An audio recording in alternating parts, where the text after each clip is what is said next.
meeting. And the agenda, item number 1 is public comment. I believe we have 2 people signed up for public comment. Yep. All right, the first person is Ryan Scott. So Ryan, I'm going to make you a presenter and you'll be able to unmute, and your 3 minutes starts whenever you are ready.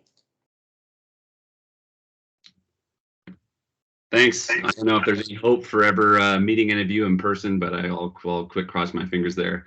Time to retire your data dashboards, your incessant testing, ability to be intellectually honest with the public.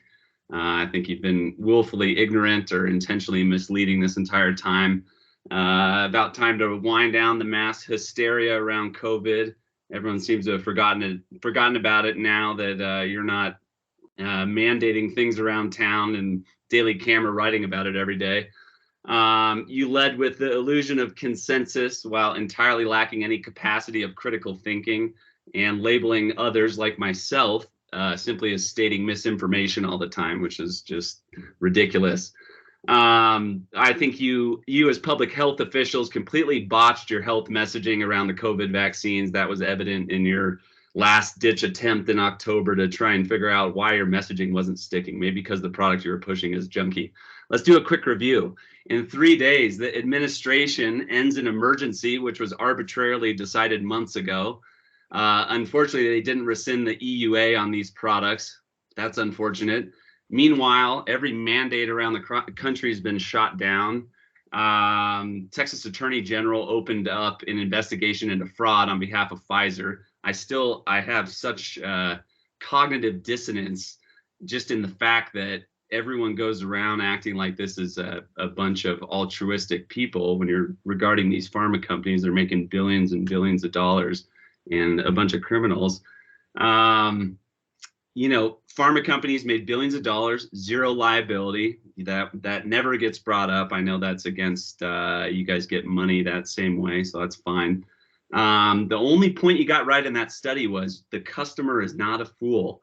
And boy, are people finally coming to light. And I can tell you, it's refreshing to finally have people get their epiphany of, wow, I took that vaccine and it was sold to me like it was going to stop COVID and this, and it didn't do that. And I got COVID multiple times, and that's, you know, it is what it is. Shame on you for vilifying the healthiest population in Boulder, like myself, by labeling us as anti-vaccine and then saying we're outspoken. Conclusions based on disproven data, I would say hardly the slightest. I think if you look intellectually into any data set right now, wide scale, not a model that you're creating in the back room, it would tell you a different story. I think it's ironic that FDA rolled back their rules on the bivalent vaccine. They basically said, we're going to basically try and convince everyone now.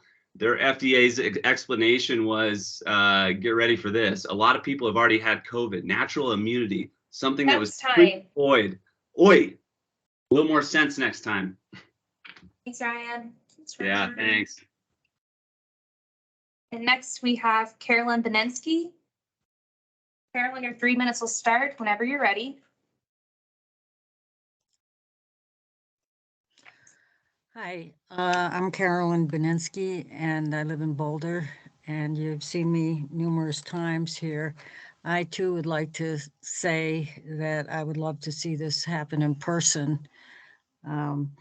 But I just wanted, I did submit some testimony this morning, which was a repeat of last month. I actually tried to get on the meeting last month, and I had signed up in advance, but it wasn't recognized. Just want to start with VAERS data, which is the government data on vaccine injuries. So far on the VAERS data, and I do want to say that 75% of the reports on VAERS is by medical professionals, and it's a crime to misreport something. So, so far they've said 185 children from 6 months to 17 years, 185 children are dead as a result of the COVID vaccine. 607 are permanently disabled. There's 64,931 total reports. 4,840 children were hospitalized. 5,553 children had ER visits. So, I re-looked at the April 10th meeting to this afternoon, and it is clear to me that from the reports of the staff that poor people and Latinos are being targeted for COVID shots. Now, these COVID shots were the most heavily advertised medical campaign in history to get these shots. And yet, a year and a half, 2 years, depending on the age of the children, a year, the parents still haven't given the children the shot. I mean, why at this point? I think they made up their mind that they don't want the shot for their kids. Why at this point are you still trying to convince them to get the shot for their kids when there are so many dangers and so many injuries?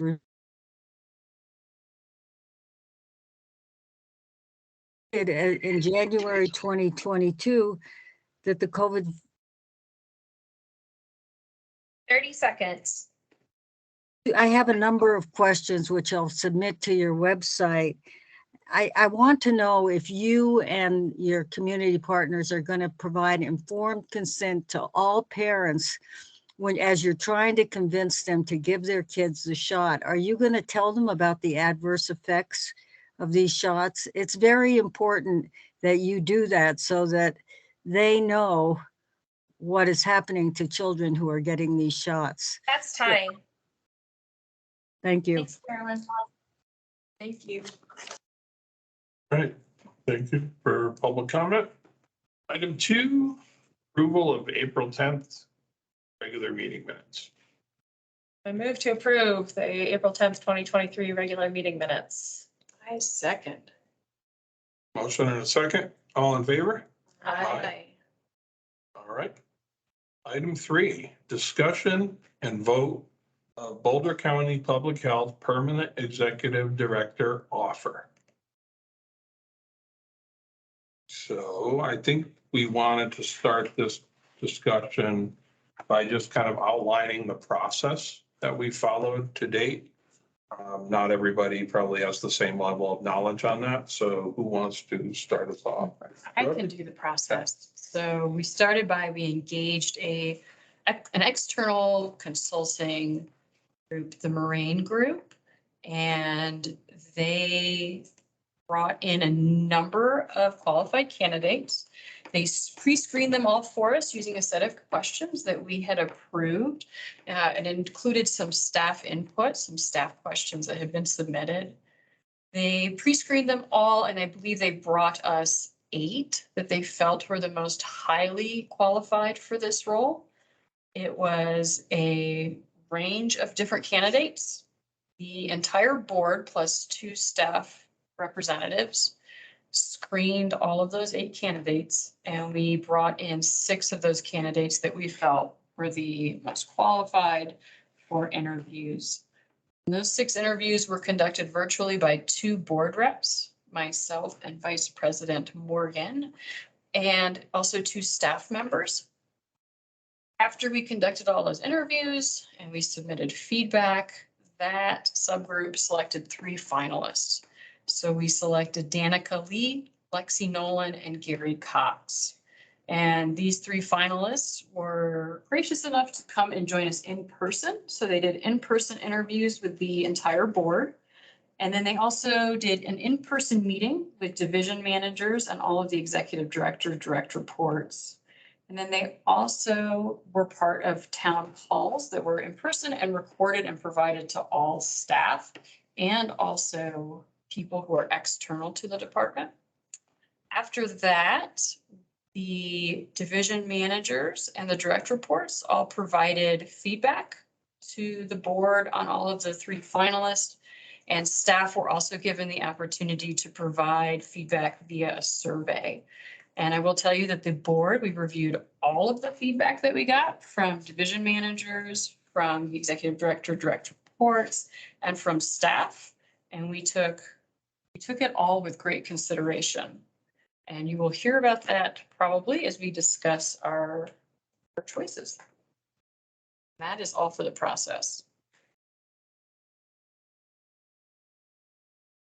Okay, so I think the way we're gonna do this next part of the discussion is that each one of the board members will identify their preferred candidate. And I think it's going to be important here to make sure that we, at the end of the night, know what, kind of the overall ranking is. Because what follows this discussion tonight and this decision tonight will be a negotiation. And any of you who read the news stories or have been part of this process yourself know that this is a very turbulent time. And so there are other considerations that could come into play. But in this particular part of the conversation, we're going to present our preferred candidate. And then I think we will have a discussion, further discussion, maybe why, pros and cons of why we selected the person that we did. And then we will have a vote at the very end in terms of final decisions after consideration of each other's perspectives. That sound good? Okay? Yep. Okay.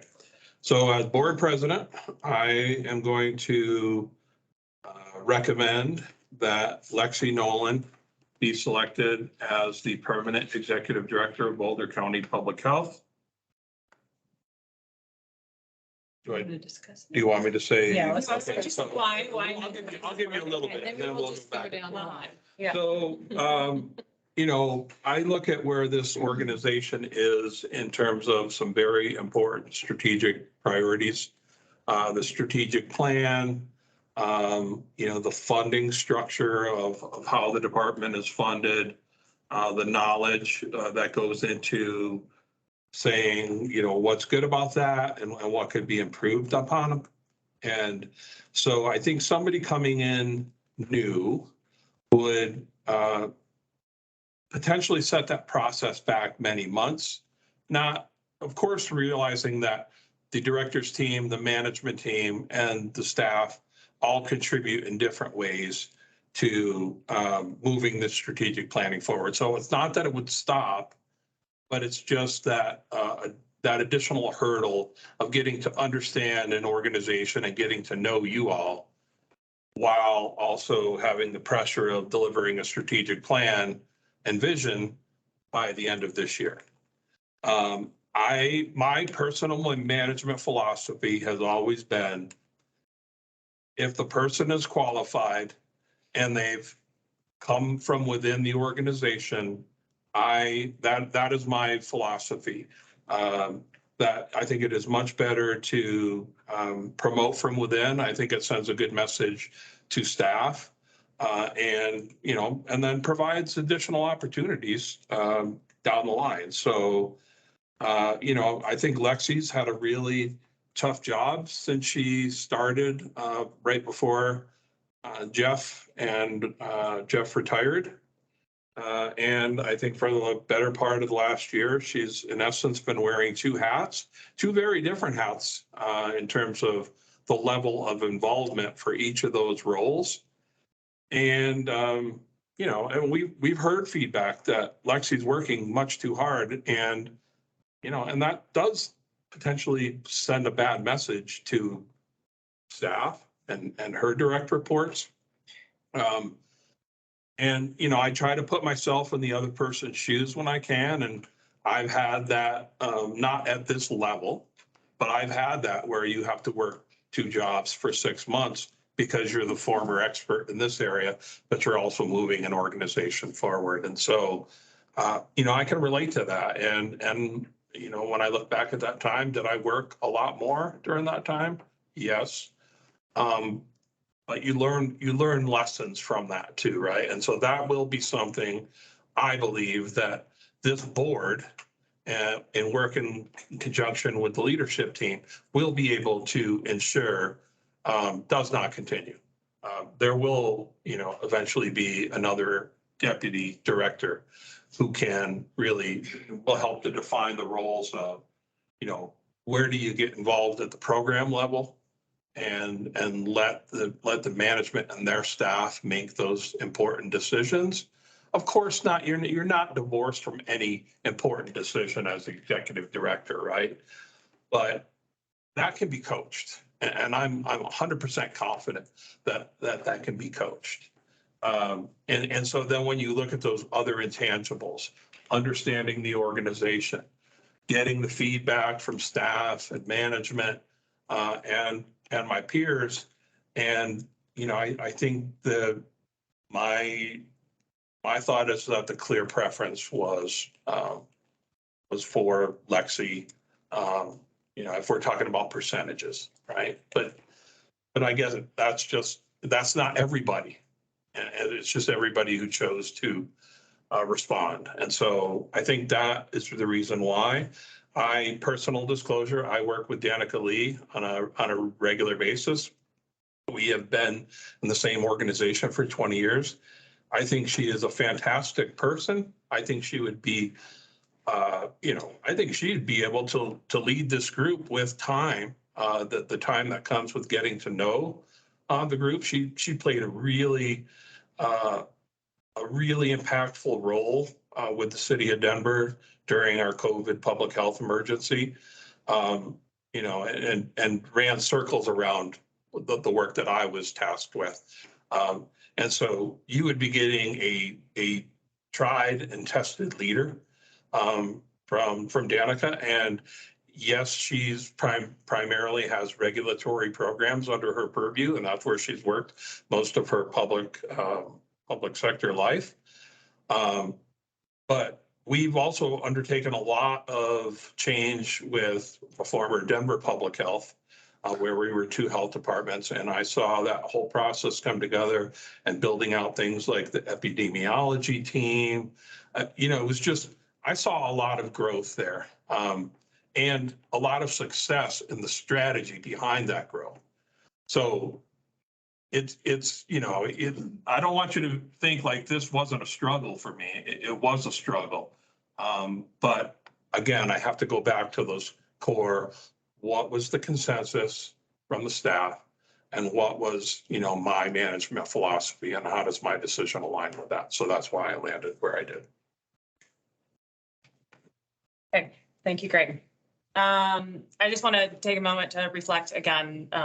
Brooke walked us through, it was a very thorough process. And I want to recognize and thank Joe and Elia, who served on the subcommittee with Brooke and I through the process. Thanks for their time and commitment. Thanks to Jordan for all of the work that you did. Thanks to Catherine for the work that she did on getting us through the process. So, and thanks to all of the staff who participated throughout the process too. I think where we ended up was with three really strong candidates who all have great experience. They have really strong references, and they all were impressive in their interviews. So again, the process, I think, led us to 3 really strong finalists. And I think as a subcommittee, we only put forward candidates that we felt could successfully lead the organization and share the values of BCPH. So I feel really good where we got to that place with the finalists. And I think I, as a board member, could support any of them in this leadership role. And I will also say none of them are perfect. There is no perfect person, and each of them brings different strengths and also different challenges to the table and to this organization. And each of them would need different support from the board and from the staff to be successful. So for me, the priorities for this position are strong vision and strategy, attention to external partnerships, and restabilizing the organization after the pandemic and several other community external challenges, including the Marshall Fire and some bumpy leadership transition over the last couple of years. So given that those are my priorities for this position and for the leadership for this organization, the best candidate, the candidate that aligns best with these priorities for me is Lexi Nolan. As a board, I think we've been really pleased with her performance in the interim role. I think she communicates well with the board. She's been clear about her goals, and she's very loyal to this agency and deeply committed to the community. And I think the board, as we have shared with staff, and I will say here publicly in the meeting, we are very committed to actively managing whoever is in this role, supporting them, supporting the staff through the transition, and all in service to our community, and really trying to support the mission of this organization and the public health of this community. So really have deep gratitude for all of you, and for the candidates and for the staff. So thank you. Morgan. Yeah, I agree with Morgan. Can't thank everyone enough who participated in the process the whole way. I will say personally, this was an extremely challenging decision for me. It has absorbed a lot of hours, a lot of sleep time. And I will say that my decision came down to literally the last second, before we entered this meeting, for sure. We had 3 excellent candidates. Very impressed with Gary Cox. His experience, his calm demeanor were amazing. But it did come down to, did I think he was a good fit for this particular department? And for that, I would say no. And so that brought me to really 2 contenders. And I will say up front, Danica Lee would be my first choice, and Lexi as my second choice. And really what I saw was with these 2 candidates, we had a real visionary. Lexi's a visionary. She has wonderful ideas and just a great overall big picture view of public health and where she wants to take the department and where public health should be. And then Danica, on the other hand, is more operations focused. She has she has years and years of experience in a public health department, in a county city public health department. She appears to have a very strong working knowledge of budgeting, of how to interact with staff, how to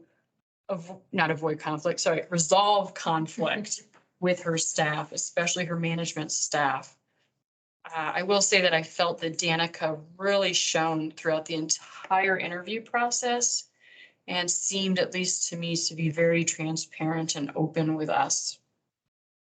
I also sort of saw, and how I've described this to other people, the hiring of a new executive director as kind of a great reset for the department. As Greg mentioned, there's been a lot of upheaval in the department, COVID, Marshall Fire, just a lot of constant stress within the department.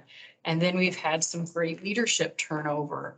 And so as part of the Great Reset, I had to ask myself, and to Morgan's point about stabilizing the department, what would keep the department and what would be the least destabilizing choice that I could make for this department? And Lexi is performing very well in the deputy role. She loves being so close to all of the project work. She really likes to dive in and do a lot of that work on her own. And through her review process, we saw that management and staff really appreciate Lexi.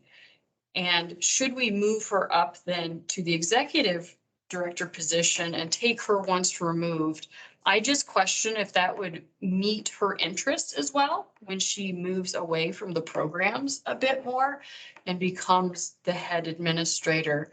And also, would that destabilize the department when you would now be shifting all of the reporting structure and everything? So that was my thought process there. And I really feel like Danica would excel in the executive director position for this department. Thanks, Brooke. So first, yes, thank you to everyone that was involved in this process. It was, I know, incredibly time intensive, at times intense, right? As we we care so much and deeply about this organization and its success moving forward. And I think, as I was a part of this process, what really heartens me is I think, as has been said already, we brought forward 3 very strong candidates. So that was exciting for me. And frankly, I'm glad that it has been a tough decision. I don't think we would have done our job if it wasn't a tough decision. And so I really appreciate the dialogue and our ability to come to some decisions that are difficult.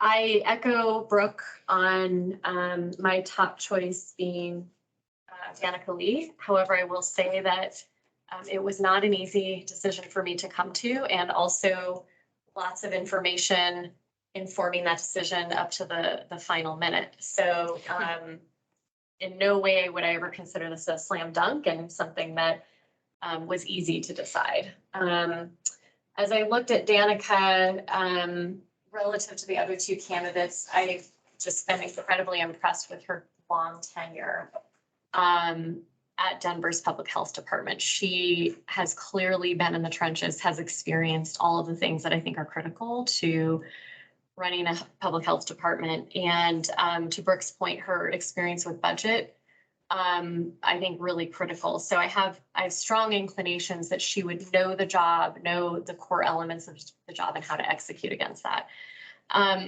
The thing that really pushed me over the edge with Danica relative to the 2 other candidates was really her interview.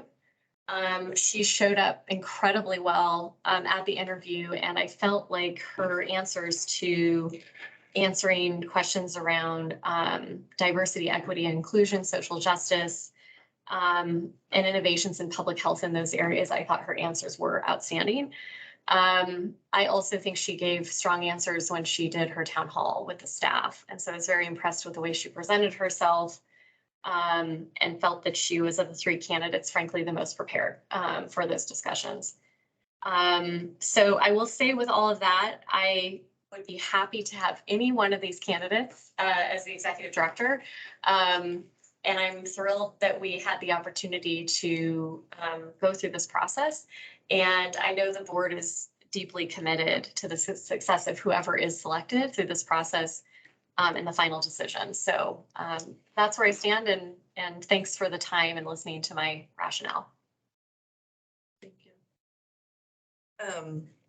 Thanks, everyone. And again, just to reiterate, I think this was a great process. I think I feel much better about this process than prior search. And I want to especially acknowledge Morgan and Brooke's contribution and extra time spent in interviewing and taking time with staff, and thank the staff for their involvement all along the way up until right before this meeting. And I also appreciate the board's discussion and ability to have these kind of disagreements and debates, and I'm grateful to be a member of the board. With that being said, I do support Lexi Nolan for this position. I think it came down to who is the best fit for this department at this time. I think Danica was excellent and presented very well, but I think Lexi is right for this department right now for her strategic vision, her focus. I think it's important to acknowledge both that she has significant staff support, but also that there are concerns about her over-involvement in certain decisions and needing to step back from that as she steps forward into this role. I appreciate her background in public health and her vision. And I think we can support her in letting go of control of certain aspects of programs and empower her to make decisions with the group. I also want to acknowledge that the staff is incredibly competent, and I've really appreciated learning more through this process about what everyone does and what their jobs are. And I think we can better support the staff moving forward in helping Lexi step back from management of certain aspects of their job. I think she's had a really heavy lift as both executive and deputy director, and I think she's performed admirably at both roles. I think we can help her define the role of deputy director better moving forward. And I hope this promotion gives her the opportunity to do that and focus on external relationships, stepping away from some of the things that she's been involved with in the past. So that's where I came down, and I think the other candidates were excellent. I don't think this department would fail with any of their leadership. Okay, so summarize. We heard 3 preferences for Lexi Dolan. We had 2 preferences for Danica Lee. Further discussion? I mean, I think we I all think we've all put. gave a pretty, yeah, I mean, I think we summarized our top level thoughts pretty well. Oh, can I emphasize one thing? I just want to, what Morgan said, that we are very committed. We have heard all of the feedback that we've gotten from staff, and, you know, this will be a more of an active management board in the future. And so we will develop a process around that, and that will be, you know, shared at some point. So that's it. I'll ask you. Yeah, and you know, one thing I wanted to say is that, you know, I look back and, you know, from 1990 to 2021, so 31 years, this department had 2 executive directors, and one, Jeff, was homegrown, right, where he came up through the organization and, you know, based on, I think he moved in that position in 2009, so over a decade of tenure. You know, I had pleasure of getting to know Jeff, but I look back because I wanted to see, well, did Chuck Stout come up through the organization, realizing, of course, that, you know, records can be a little spotty going back to the early 90s, but that Chuck Stout had come from a different organization to be public or executive director of public health. And that was a very fruitful career as well.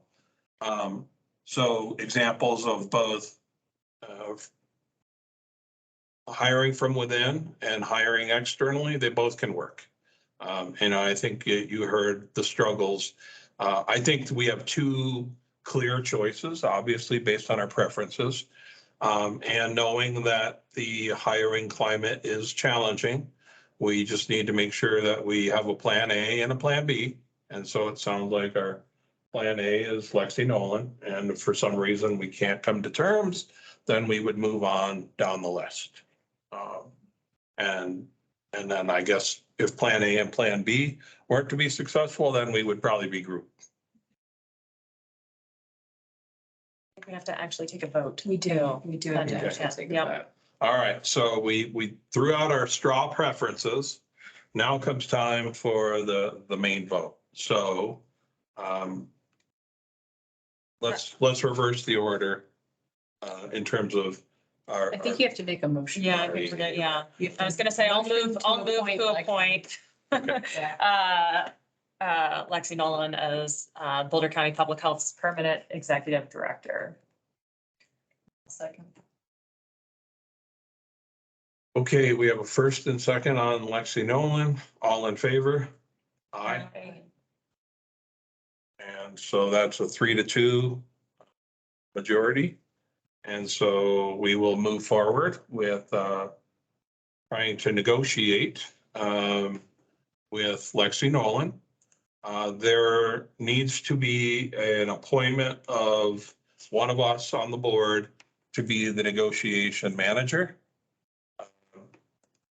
Brooke and Morgan, you did a commendable job We're out. on hiring subcommittee.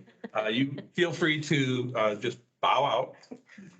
And so that leaves Landry and Lindy and myself. Greg, I'd be happy to take that role if the board is supportive. Yes. Nobody's disagreeing with that. I would move to appoint Lindy as the Board of Health representative for the executive director negotiation in coordination with HR.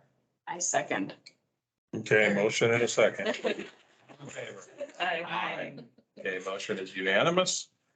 Now we have item 5 on the agenda, which is the appointment of Board of Health President and Vice President. For those of you who don't know, it's probably good news. I am termed out, and so my last board meeting will be in August. And so I am, and the president, I don't know, 6, 7 years. It's time for new leadership and multiple avenues. So it's been a great pleasure. I've learned a lot.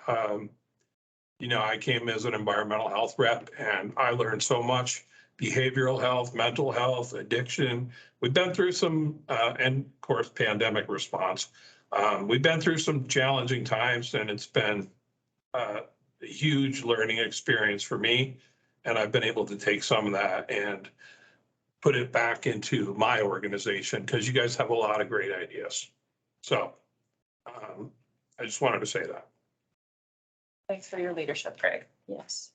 Yeah, Greg, I'll just say, as the newest board member, I have been totally blown away by how difficult this is actually in terms of a volunteer position, and what you have been through in terms of the public health emergency and all of the things that this board had to handle. I've just been so impressed with the professionality of this group and really in your leadership. So just thank you for that, truly, and your passion for the mission, which I know is there. So Yeah. Thank you for that. Yes. Well, thank you're you. welcome. Thank you. Will you go ahead and make a nomination? Okay, so our current vice president is Morgan McMillan. If there are multiple nominees, you have to do anonymous. Yes. I would nominate Morgan McMillan as our new board president because of her amazing gavel skills. A great dedication to And this department. Thanks. Yeah, and Morgan has been a real champion throughout this last couple of years of turmoil. But always is the first one to really kind of say, but what about staff? What about staff? We need to ask staff. We need to include staff. Remember, you know, it's like broken record, but message received loud and clear. And I thought this process was, from an inclusion standpoint, was fantastic. I've been on other executive director hiring panels. Nobody from the staff level was even considered to be involved in that. And so I think this process was done right. And I think a lot of it is to my fellow board members, but particularly Morgan. And she's got the most experience on the board, so she's well suited to be president. Thank you. So do we have a motion? Yes. One second. All right, all in favor? Aye. Aye. All right, so we have a president. Now we need a vice president. There's also ballot. That part we haven't talked about. Discuss that. I'm happy to help, but it's up, if you want it, I will not. It's up to you. If we went by seniority, you have. Well, I would be happy, since Lindy's leading the, that discussion and the onboarding, I would be happy to help with, help to support Morgan in her role of, Can we lay getting out the feedback. duties of the vice Yeah, what are the president duties? besides stepping in for the president? Yeah, I can't be on so, a plane That's together. pretty I know much it. that For sure. yeah, no, yeah, we can't be in the same room.